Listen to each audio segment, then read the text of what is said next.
The movie begins with a young woman being questioned by soldiers in Europe. In the background, we hear her voice saying that she will write a letter to her uncle, telling him about what she is going through. Her uncle Lo is the main character of the story.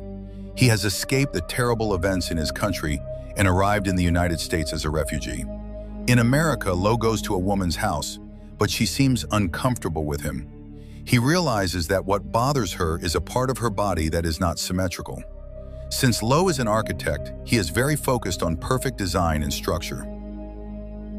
Later, Lo meets his cousin, who gives him surprising news. His wife is still alive in Europe. The cousin has received a letter from Lo's niece, the young woman we saw at the beginning. Overcome with emotion, Lo cries and hopes to reconnect with his wife through letters. His cousin and his cousin's wife welcome him into their home, giving him a room to stay in. They explain that they have changed their old religion to fit into the Christian society of the United States. Lo's cousin owns a furniture company and offers him a job, knowing that Lo was once a well-respected designer in Europe. The next morning, Lo waits in line for free food, but the supplies run out before it's his turn. He and many others, including children, are left hungry that day. Lo begins exchanging letters with his wife. Meanwhile, his cousin gets them a job from a wealthy young man who wants them to reorganize his father's library as a surprise gift. The young man offers less than $1,000, but Lo insists they need at least $2,000. When they close the deal, Lo, his cousin, and his cousin's wife celebrate by drinking and dancing. His cousin pushes him to dance with his wife, saying she is beautiful, and the three dance together. Later, when they are alone, the cousin's wife, Sully, tells Lo he should find another job and a new place to live. Lo realizes he is becoming a burden and promises to leave as soon as possible. For the library project, Lo designs a system with doors on the shelves to create symmetry and a chair with a metal arm that holds the chosen book. But before they can finish, the young man's father comes home and gets angry as he dislikes surprises. Lo tries to explain the design, but the man yells at them to leave.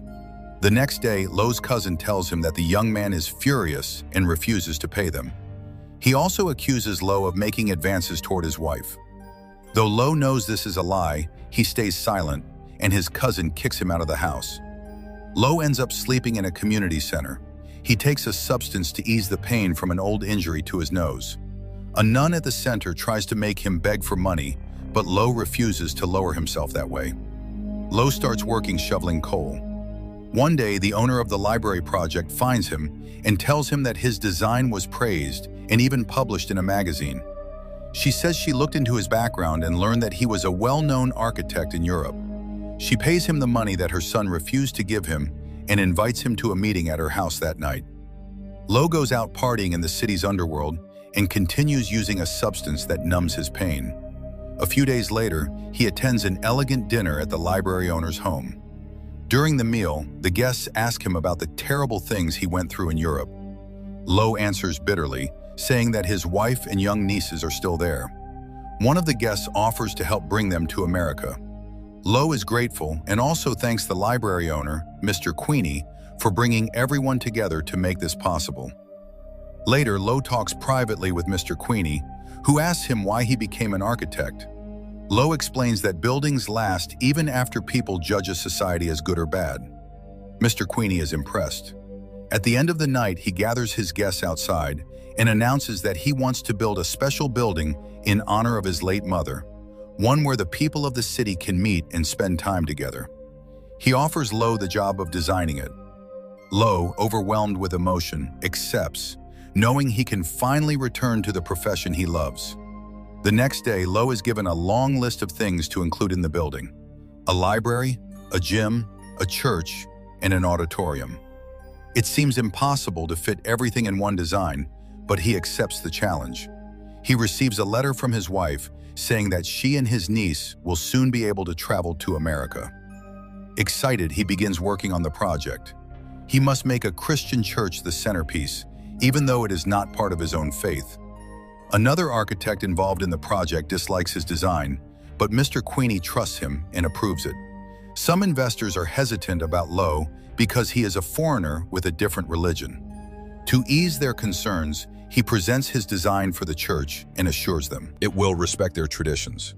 His plan convinces them, and construction begins. Lo is finally reunited with his wife and niece. However, he is shocked to find that his wife is now in a wheelchair. At dinner with Mr. Queenie, she impresses everyone by speaking perfect English and revealing that she is a respected journalist. That night, she tells Lo that she missed him so much that she imagined everything he was doing in America. She knows he was unfaithful, but says she forgives him. Yo breaks down in tears and admits that he is exhausted from everything he has been through in this country. His wife reassures him, telling him this is their chance to start fresh. At work, another architect tries to change Lo's design to make the project cheaper. Yo refuses and fights to keep his vision intact. Mr. Queenie supports him. It is revealed that this second architect was only included in the project because he is Christian, which made the investors feel more comfortable to cover the extra costs of his design.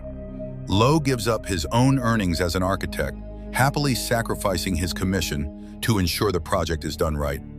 One day, Mr. Queenie's son shamelessly tells Lo that he wants to sleep with his niece. Furious, Lo tells him to show respect, but the young man coldly reminds him that he is only allowed to stay in the country because they tolerate him. Yo's wife supports his decision to use his commission money to complete the building as he planned. She has started working at a newspaper so they will have enough money to live on. However, tragedy strikes when workers on the project are involved in a terrible accident. To avoid bad press, Mr. Queenie cancels the entire project. L loses his job in his home, forcing him to move to New York, where his wife works. Years pass. Neo eventually finds work as an architect, though now as part of a team rather than leading projects.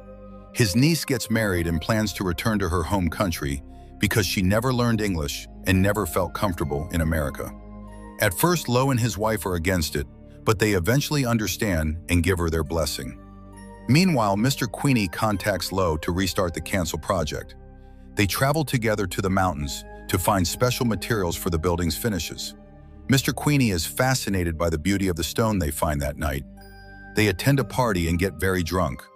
Later, alone in an alley, Mr. Queenie begins talking about Lo's background as a foreigner. He accuses Lo of thinking too highly of himself because of where he comes from. Then he takes advantage of Lo. The next morning, they both act as if nothing happened and return to work. However, Lo is deeply affected by what happened. Frustrated and in pain, he starts lashing out at his workers. His wife notices that he isn't acting like himself, and they argue. She vents her own frustrations, saying that as a respected journalist, she shouldn't have to waste time writing about makeup. One night, his wife experiences extreme pain from her old injuries, but she has run out of medicine. Desperate, Lo gives her some of the illegal substance he had hidden. He also takes some himself. In his altered state, he unintentionally hurts her, and she ends up in the hospital. Once she recovers, she tells Lo that while they were under the influence, he confessed that Mr. Queenie had taken advantage of him. She is disgusted, saying that this country is full of corruption and that they must return to their homeland. Before leaving, his wife bravely walks on crutches to Mr. Queenie's house in front of his guests. She exposes him and demands justice for her husband. Mr. Queenie remains silent at first, but then dismisses her accusations as lies. His son violently throws her to the ground and drags her out, shocking and angering the guests. Later, Mr. Queenie disappears. His son organizes a search party, and they eventually find his body in the unfinished building, right where the church was supposed to be. Many years later, a tribute is held in Lo's honor for his work as an architect. His niece speaks about a project he completed in his homeland, a building that represents both the suffering he endured in America and the deep bond he shared with his wife.